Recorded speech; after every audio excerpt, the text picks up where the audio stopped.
Two. Hello, everyone. Yes, hello. Welcome back to Sundays with Steadyworth. We are talking about financial health and how you can do a financial health check today, why it's important, and what you can do to improve your situation, your financial health. Just like physical health, we've got to pay attention to it. We've got to invest time, energy, money into it. And so tonight, that's what we're talking about.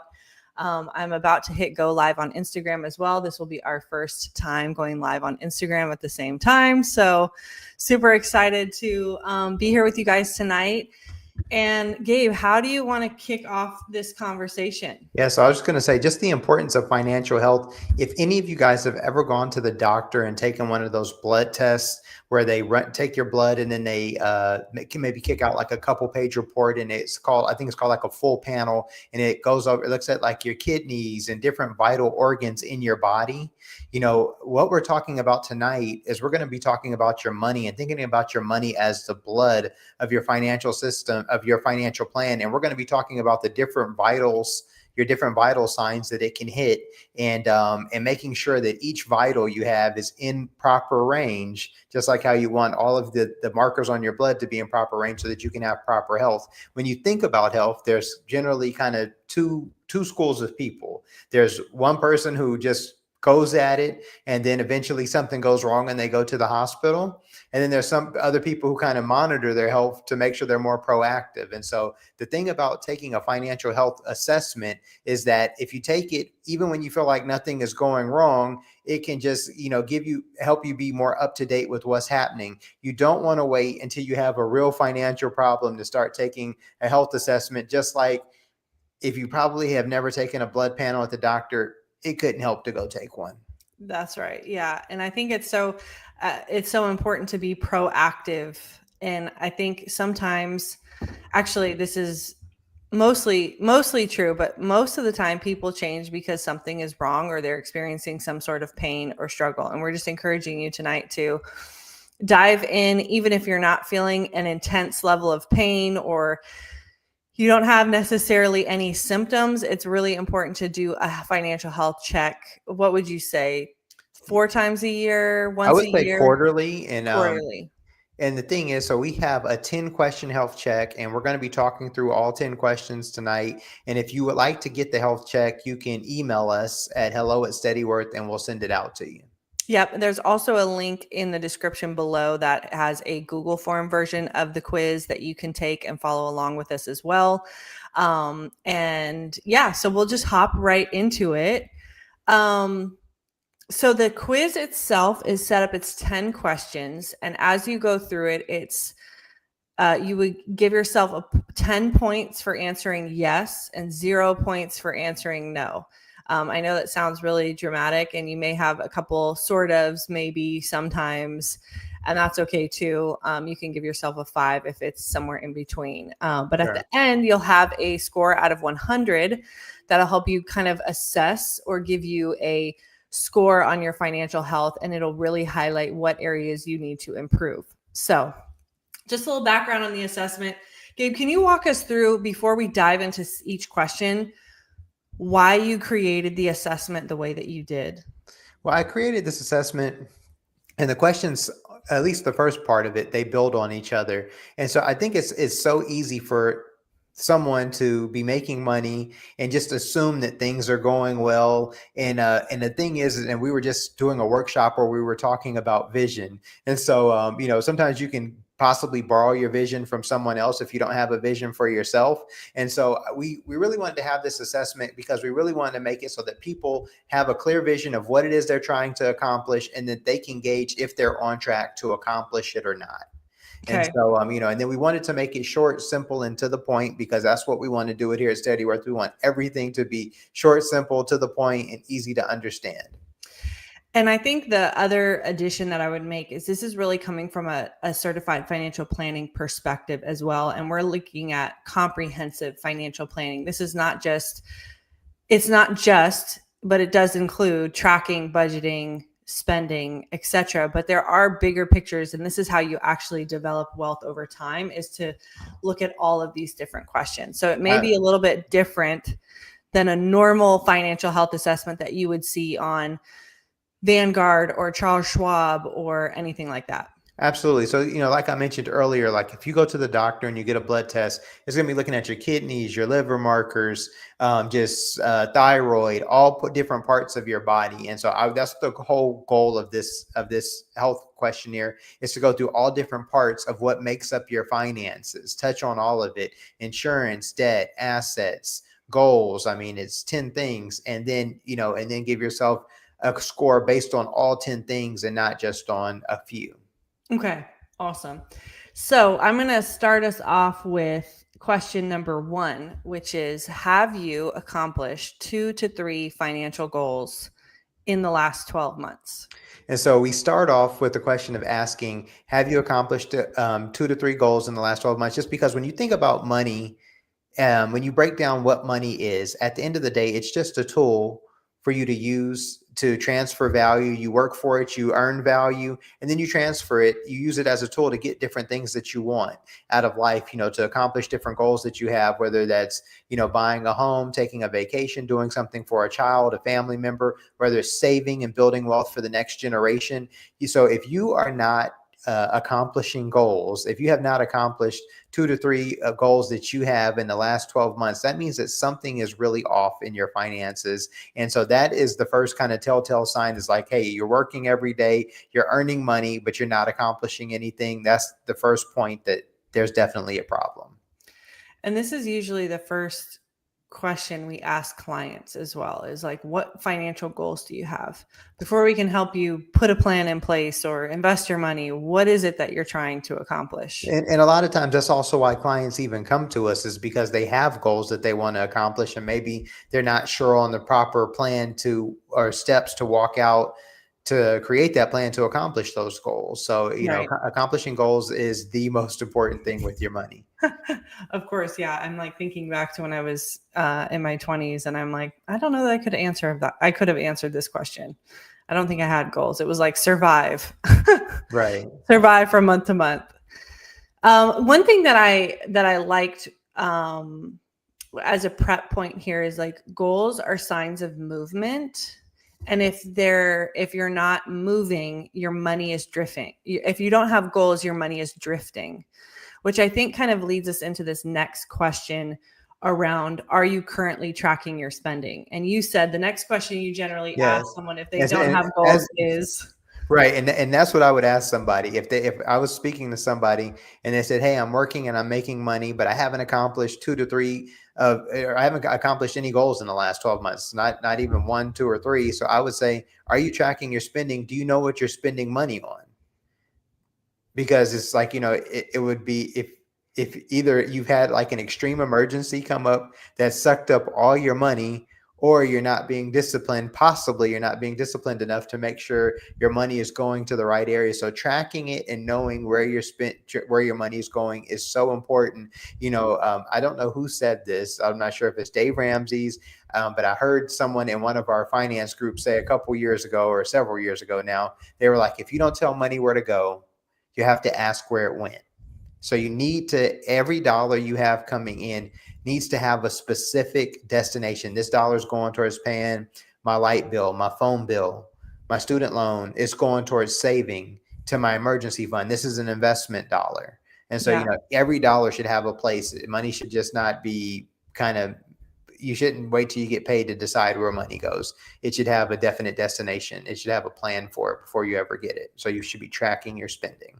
And one thing, go ahead. No, and tracking is different than a budget. They're kind of the same, but first you need to track your spending. We'll talk about a budget here in a moment, but yes, tracking is just knowing how much money you spend in each area.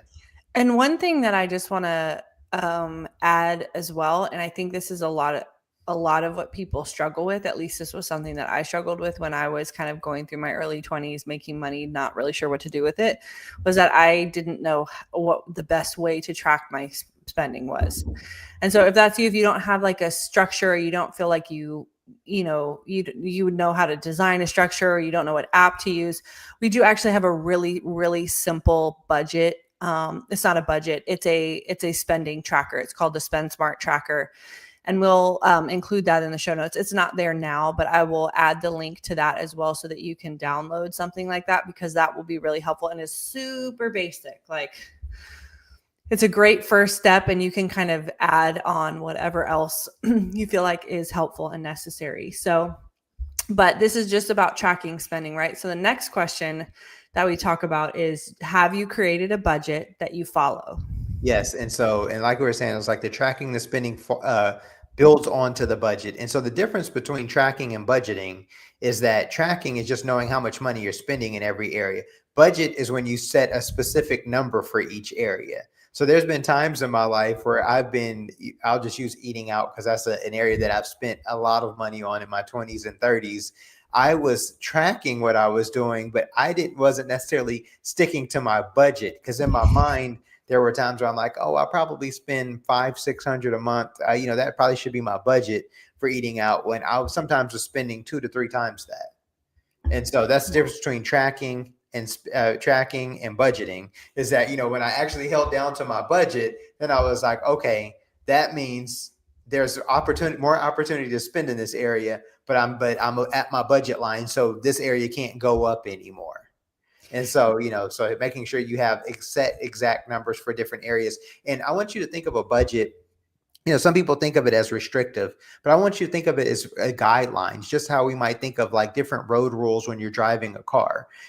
Having to stop at a stop sign is not restrictive. Having to stop at a red light is not restrictive. Having to adhere to a speed limit on a road is not restrictive. They give you these rules so that you can make it to your destination safely. And so if you are not adhering to your finance budget and you keep running red lights, not obeying the speed limit, and you're spending, eventually you're going to collide with something else in your finance life, and it's going to cause a mess. Just like it's the same thing if you're doing that in your car. And so that is the real importance of budgeting your money. Is the same thing. You're just adhering to the guidelines that's going to make your finances successful. Just like when you're adhering to the guidelines of the road rules, that's going to help you successfully get to your destination. It's just 2 different destinations. One's a physical and one's a financial destination. And I feel like the thing that you've taught me over the last 6 years, since we just celebrated our anniversary, is this idea of tracking versus budgeting, and being realistic about what you actually spend, and then kind of building a budget around these realistic expectations of what you spend. Because I know this is true for other people as well too.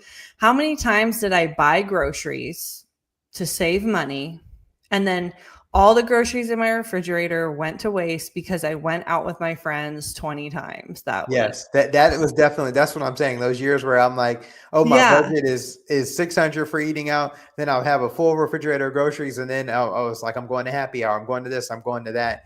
And so that's the thing, like you said, it's like, when you have a budget, it just like a speed limit, it lets you know when you're getting to the limit, and it allows you to stop.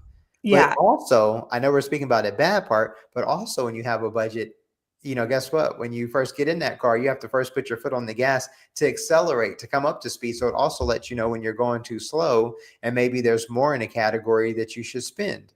Yeah. But that's the great thing about tracking and setting up different categories. Yeah, absolutely. And just giving yourself those guard rules. I love the analogy of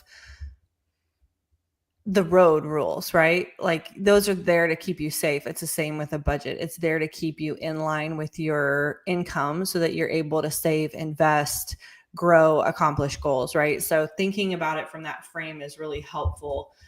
And so if you're not tracking, if you don't have a budget right now, it's totally fine. So just get one today or this week. So just a quick recap. We've now gone over 3 questions, and all of them are worth 10 points each, yes or no. And of course, if you could give yourself a 5 points if it's a maybe.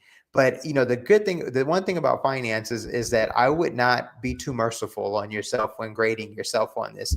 I would more so be harder, because the harder you are, it's going to give you a more realistic score to help you get to where you want to be. Yeah. And so it's like, kind of like, imagine if you're trying to get into good shape and you're like, well, I was trying to do 10 push-ups, but I did like 2 of them, and then 3 of them I kind of halfway did. So I did like 5 push-ups. It's like, Right. hold yourself to I know I did 2 excellent push-ups. I need to work on these other 3 to get up to 5, because the things that you're doing excellent on, applaud yourself, pat yourself on the back for that. But the things that you're not doing great on, these are real areas of opportunity. And I can tell you, when you hone in on these areas, it's going to make all the difference in helping you get back to question number 1, which is making sure you're really on track to accomplishing your Yeah. goals. Yeah. And reserve any emotional conclusion associated with how hard you are on yourself. Like, it's not, you don't have to feel guilty. You don't have to feel shame. You don't have to feel bad. Right. Just square yourself as neutrally as possible, as if you were looking at a friend's budget that you really love and care about. Like, you wouldn't judge them. Right. Yeah. So Or if you're just watching don't a judge TV yourself. show that you didn't know anything about, and you're like, hey, I'm just going to sit down and watch this. I'm going to figure out if I like it or not. And you're going to give it a solid rating, whatever you feel like the fair rating is. Try to be as just neutral as possible. Absolutely. All right. So the next one is, are you saving a portion of your income every month? Yes. This one is so important, because if you are interested in creating wealth, if you want to have generational wealth, if you want to have financial freedom, the big secret here is that you have to have some money left over. You can't spend every dime. You have to have something left over. If you don't have anything that you've saved that you can start investing to get to grow with you, you can never create wealth. You can never create financial freedom. So this is a huge one. And like I said, these are constantly building on each other. Have you accomplished a goal? Are you tracking your spending? Do you have a budget? Number 4. Are you saving? Yes. Are you saving? All of Yeah. the things. It's like, these are all building on top of each other. And the thing is that if you're not tracking your spending, if you don't have a budget, sometimes it can be really hard to save. But this is so very important for creating financial freedom and starting to build wealth. Yes. And a little bit is better than nothing. Yes. Right? So if you just have $50 left over, set up an automatic transfer, get it into a savings account and start saving. Because I can say, I was not doing this. And then I've talked about this story before. I signed up for an app called Capital, which rounded up all my purchases and put it in a separate savings account. And so it was like 100% automated for me. And then all of a sudden, 6 months later, I've got $5,000 saved. And it was like, I didn't even think about it. And I mean, so yeah, it's just the little things of just like setting up the automatic transfer. So I'm not thinking about it ever again. And then all of a sudden I have money saved in my account. So yeah. And I don't think people do this anymore, because I feel like everything is almost digital now. So few people pay, and I don't run into people who pay in cash as much as they used to. Also, a lot of people don't accept cash as much as they used to, just because having card. But I just think about, like, if you've ever, I'm just going to age me too when I tell you this, because we used to pay in cash back in my day, is it coming home with change and having change, and then taking that change and maybe putting it into like one of those 5-gallon water containers or a big old jar, and that jar stacking up. That's the thing, is like, it's just pocket change. But after a while, if you ever met anybody's in these things, of pocket change turn into $200, $300, $500, $1,000, and that's just change. Yeah. So imagine if you're saving $5, $10, $20 here. But I want to give I never stop plugging this example, but I do my $1 a day investment strategy on Robinhood. I make sure to save $1, just $1 every day. I'm doing this as an experiment. Been running this experiment for like 17 months now. I've saved like $570 something just from doing $1 a day. Actually, I saved a little bit less than that. I saved, I forget the exact math. I have a total of $570 something in there. But guess what? Since I'm doing the $1 a day investment strategy and it's invested, I want to say about 50 to 60 of those dollars that I have are actually investment growth on the dollars that I've been saving. And that's just from $1 a day. I mean, we're almost up to $1,000. And I'm waiting to see when we're going to get to $1,000, but we're over halfway there. And so imagine if you're just saying, so I just want to let you know that even a little bit makes a difference, even something as small as $1 a day. Yeah. My grandmother used to, quick side story, and then we'll keep going. My grandmother used to save quarters. Yeah. So no, I mean, quarters. Yeah. Quarters is the real hack, when you're a kid. She would, after a couple of months of, going to the grocery store, paying her bills. I mean, of course, this was in the 90s, but, she'd get $75, $100, Yeah, I was going to say, My correction, my dollar a day investment strategy on Robinhood, as of last Friday when the market closed, it had, and I started this July 1st, 2024, and it's now November 9th, 2025. I have contributed, or I have a total market value in this position of $547.40. My total return on this position is $63.40. It's up 13.10% as Cool. of Friday.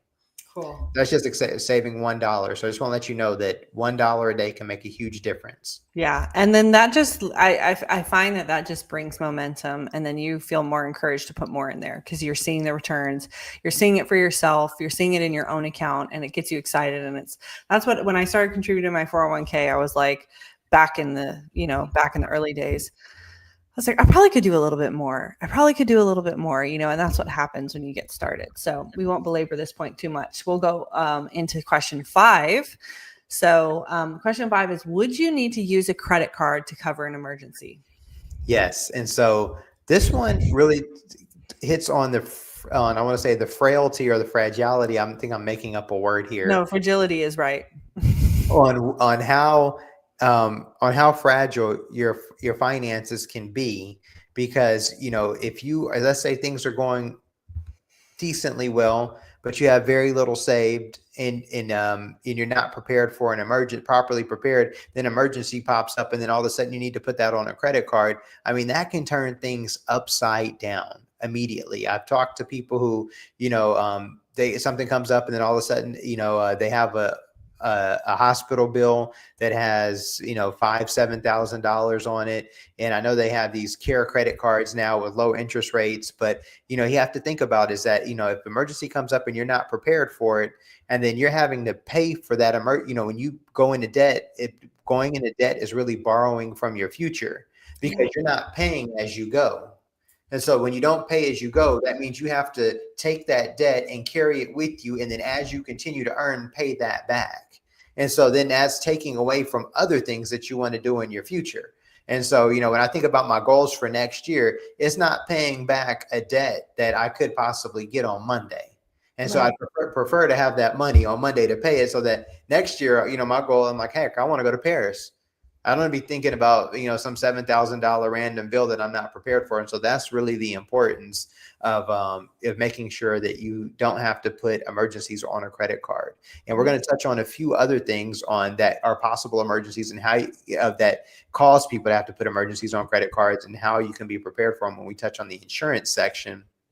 But hey, it's great if you have to do, if the credit card's your only option, you have to do what you have to do. But we just want to give you a heads up, especially if it's going on a credit card and the interest rate's at 20-25%, close to 29%. I mean, it can be very hard getting out of those things. So hitting back to our previous point of building on this is the importance of savings, making sure you have a proper emergency fund, so that when emergencies come up, it's just a little speed bump. It might slow you down a little bit while you're building back up that fund, that emergency fund, but it doesn't deter you from getting to your destination.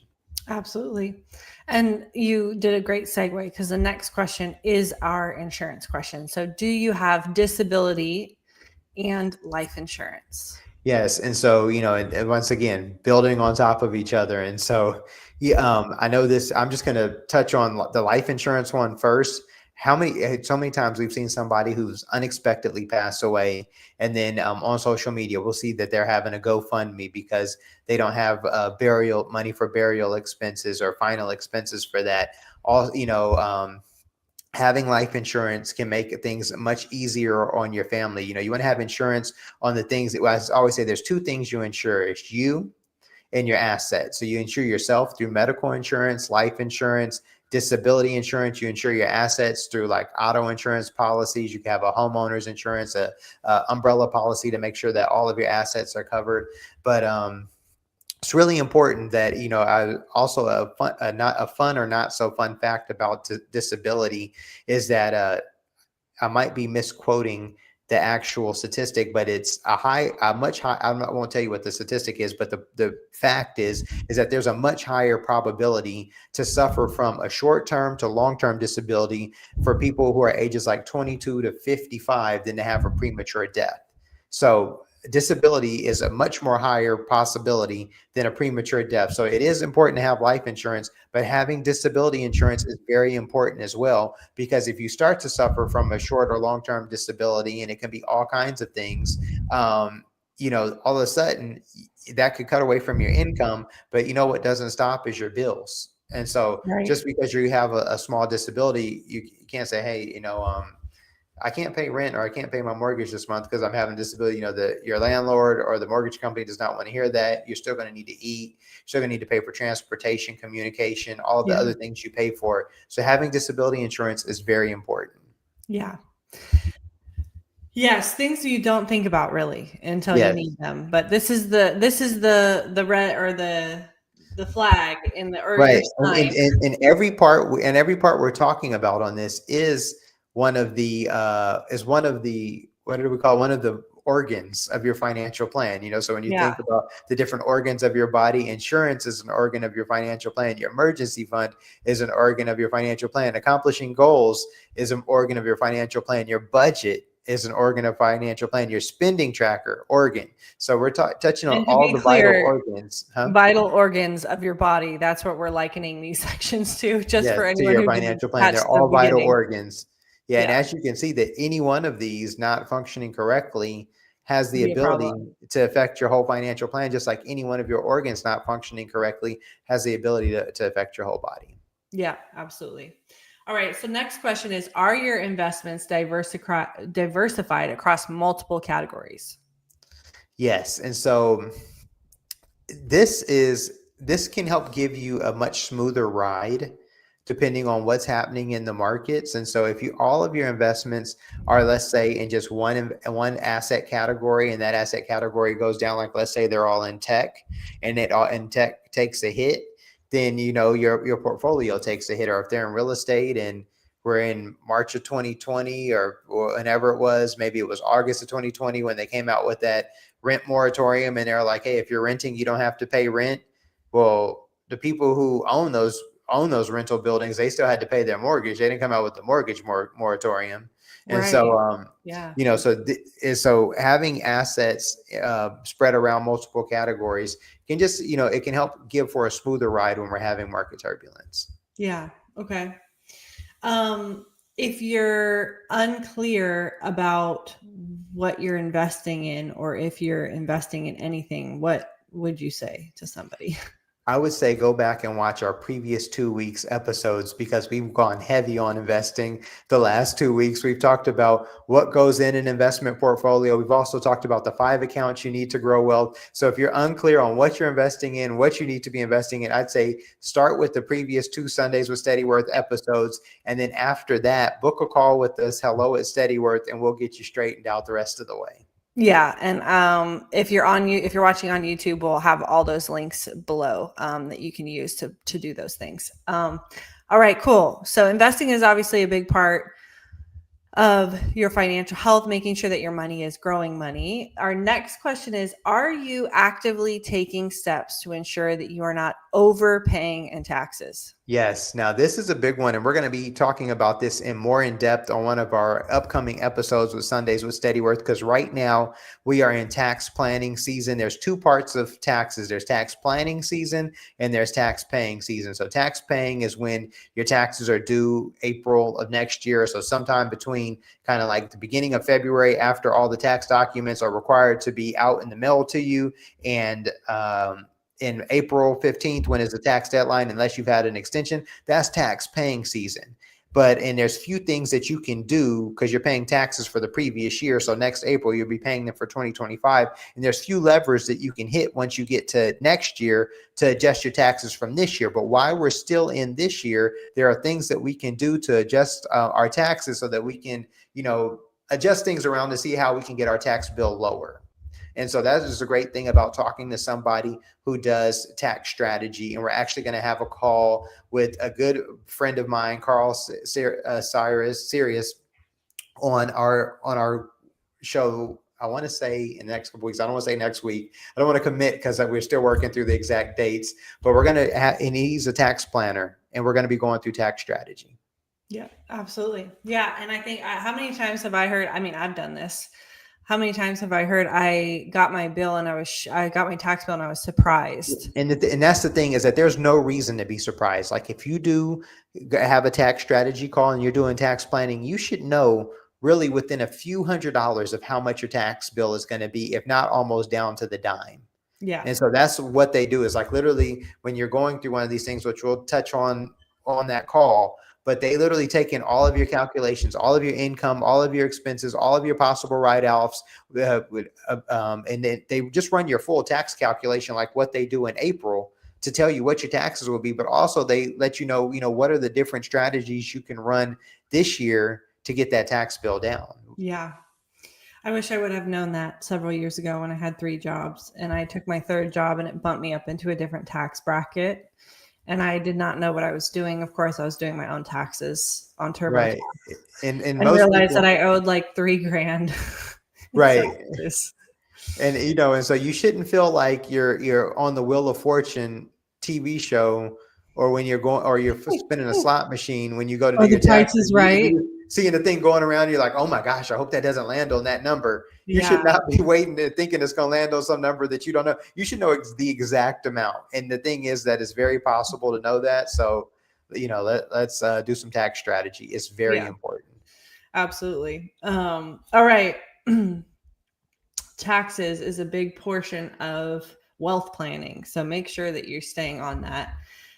Navigating into the next question, we're on question 9, by the way. So if you're just tuning in or anything like that, we've gone through about 8 questions. Yeah, 8 questions for the health assessment. And we've got a link to that below if you want to take it and assess your health. This is how you would do a financial health check-in on yourself and on your money to make sure that things are going the way that you want them to go, and give you some idea about where you can improve. So question number 9 is, if something unexpected were to happen to you, do you have a plan for how you and your assets should be managed? Yes. And so this is connected to estate planning. And this is very important. And it's so great for you to talk to an estate planning attorney, which we're going to have one on one of our upcoming episodes on Sundays with Steadyworth. I'm not exactly sure when, but having a plan for your assets is so important, because the thing is that everybody has a plan for their assets. There's 2 plans. Either you make the plan or the state you live in makes the plan for you. There's no middle ground on this. And so if you die with an estate plan, or the state will say exactly who gets what. And the thing is that legal sense and common sense are 2 different things. Right. So if you don't want the state choosing who gets what, and not having to even pay for the state to choose, because they don't do it for free, they also charge you for it. And so it's very important to have an estate plan, depending on how it's set, depending on the amount of assets and the things you have. You may want to have a will, a trust. Also, a estate plan also is connected to you, so you can have a health care power of attorney. And this goes over what are the things that you may or may not want to happen if you are incapacitated. And so there's all types of things that, what you may want to happen to your final remains.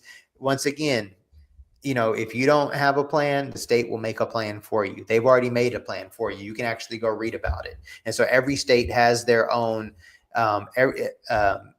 probate and these types of laws.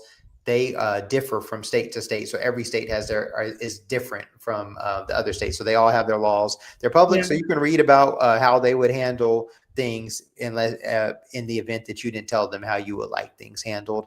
But it's so important to make sure that you have your different assets that you have connected to something. Even if something is simple, there's a thing called a POD on your bank account that you could put on, called a paid on death. So if something were to happen to you, your bank account would immediately transfer to the person who you would want to transfer to. They also have a thing called a TOD that would for your brokerage account, and it would immediately transfer to the person who you wanted to transfer to if something happened to you. You can also have this on your 401k account at your job. They do have a beneficiary. You can have multiple beneficiaries on these accounts and split it up by percentages. So there's ways to even get these accounts set up if you aren't at the point where you need a trust or a will. But it's Yeah. always great to talk to an estate planning attorney. Ask Chat GPT. You can even ask it for some advice. You can even get on, I mean, LegalZoom even has some great options for just starter estate planning options. But, there's still legal documents that can get the job done. So I would say this is not something that you want to ignore, but it's something you really want to look into. I know it's very morbid and it's hard to think about, but there's kind of two things that are guaranteed in life, which is taxes and death. So, And so you want also, to make sure you're prepared for both. everyone talks about generational wealth and building generational wealth. That is like, I feel like the biggest buzz concept, especially in the finance content creator place. Generational wealth is built through estate planning. That's You right. cannot pass anything on if you don't have an estate plan. Right. But you can. You can. It just won't be what you worked hard for. Right. It's just that, you're leaving part of your generational wealth to the government. Because if you've really created some significant wealth, like like in the millions, the government has a certain amount, like there's a number, they have a certain amount of a number that they allow you to die with. And so, if it's above that number, you need to have a plan for if it's above that number. The other thing, though, is that if you don't have an estate plan, once again, you're going to be paying probate fees. They take a tax on this money that you've already paid taxes on. And so that's why it's so very important. So I'll save the rest of this for when we talk about the estate planning section. But, grade yourself hard on 10. Do your assets have a voice to speak for them if you're not able to speak for them? Yes. And if you have any questions, again, feel free to reach out to us, comment on this post, send us an email at hello@Steadyworth. We'd be happy to answer any questions you have. Okay. Final question. We were trying to wrap this up quick, but we're already in like 35 minutes. So we're going to be closing down here in a few minutes, but this is one of our favorite questions. And this is one that catches people off guard regularly. We've had people who fill out this assessment and everything is a yes, yes, yes, yes. And then number 10 is a no. So, and this is really kind of the most important question. Drum roll, please. I know I'm really building anticipation here. Yes. This is really one of the most important questions because if you have all 9 yes, that's great. And we're really proud of you and we would commend you because not everyone has all 9 marked as yes. But number 10 is, are you truly living the life that you want to be? Yes. And you can be 100% financially secure, set, safe, guarded, accomplishing goals, saving money, building wealth, in position for generational wealth, prepared for an emergency, tracking your spending, have an awesome budget, and not enjoy your life. Doing your tax planning, have properly insured, and not love your life. And the thing is that money is something that we can make more of. We can accumulate, we can spend. It's a tool. We only get one life. We only have so much time. So it's really important that we're really, living our best life and inside of our means while planning for a financially responsible future. And so if you are living a life that you're not excited about right now, that you're not, thrilled to wake up in the morning and do the things that you need to do, besides maybe that boss that you may have that gets on your nerves, I think that there is something deeper to look into, and that's even bigger than money. Because who cares how much money you have and you don't care and you don't like how your life looks on a regular basis, on a daily basis? Yeah. I mean, that's not great. And so that's really what we're about here at Steadyworth, is helping people design lives that they're really excited to wake up to in the morning. And using money to do that. Yes. Using your money, like building up financial security, building up financial independence, building up that financial freedom, creating generational wealth, and enjoying the process, and using your money, like using your hard-earned money. Like, we are not the people over here to be like, don't spend any money, like, don't do this, don't do that. Like, what is really exciting to you? Like, what is your vision? What are your values? What's super important to you? And how can you create a financial plan that actually supports that?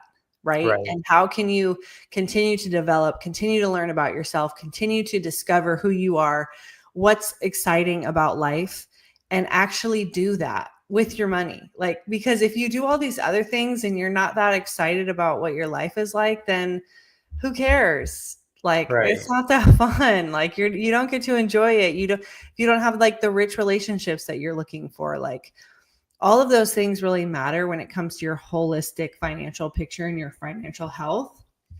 And so, like, does your spending reflect your values? Are you using money as a tool to live on purpose? These are the questions that we want you to kind of think on and reflect on in this last section. Yes. And so those are the 10 questions. Go ahead and give yourself 10 points for the yes, 0 points for the no, 5 points for the maybe, but make sure you're trying to stay as neutral as possible. Calculate them up. Also, if you would like to get the health quiz directly from us, we will send you a link. Go ahead and email us at hello@steadyworth.com. And yeah, we're excited to be here for you. We want you to be having 10s on all 10 of these so that you can really be getting all your ducks in a row with your money, that all of your vitals in your finances can be on point, and that you can really be living a life that you're really excited about, because that's what we're about here. And one thing that I would say too is, now that you've completed the quiz, or once you've completed the quiz and you see, okay, I have a 0 here, I have a 5 here. This may be obvious, but those are the areas that you can improve, right? And if you're unsure about exactly how to improve them, we have a ton of free resources in our Financial Freedom Network community. It's a free community for people who are looking to invest in themselves, their financial knowledge, and really grow. We have a ton of tools.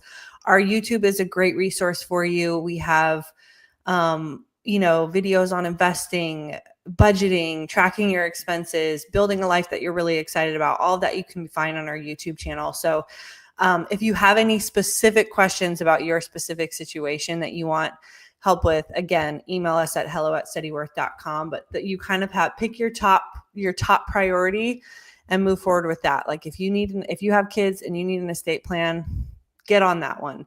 If you're not tracking your spending and want to be having a budget going into the holidays, do that. Right. And so we're going to have some more content coming out about how to prep for the holidays. Yes. But yeah, so if you have any questions, leave them in the comment. We'll stick around for maybe 30 more seconds if anyone has any questions that they want to ask us specifically. But I think for now, we've hit everything that we had scheduled. That's right. And that's how it is. You do your financial health assessment, you get in what you need to get in, and then you go get back to regular programming of your life, and you go do something that makes you exciting. Of course, finances probably make you excited. You're probably like me, and you wake up in the morning thinking about how you can make financial planning and things like that simpler and easy to understand, and you ponder on those things throughout the day. But I'm just being funny, but maybe you're not funny. But if that's not you, hey, you have a home here, and you have an advocate for you in finance who's working to break down these topics for you to make them simple and palatable. And if you have a topic that you would like discussed or covered on this show, something that's like, hey, this is going on in finance, my personal finance, I don't quite get this, or I don't quite get how this works, go ahead and send that in to us. Let us break it down for you. Yes, absolutely. Cool. Well, we've cut it short today. Super excited about this topic, and just getting people financially healthy. We will see you next week. Bye-bye. Bye.